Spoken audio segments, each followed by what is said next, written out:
Welcome! In this quick walkthrough, I'll show you how to find any user's numerical GitHub ID using GitHub's API. It only takes 4 simple steps. First, navigate to the GitHub account of the user whose ID you want to find.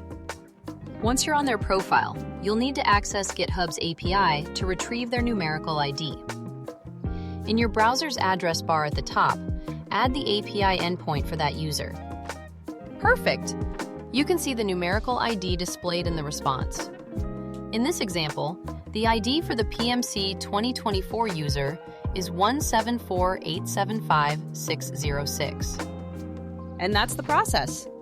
You can use this same API method to look up the numerical GitHub ID for any user account. Great job! You now know how to find GitHub user IDs using the API. Feel free to run through this again if you need a refresher.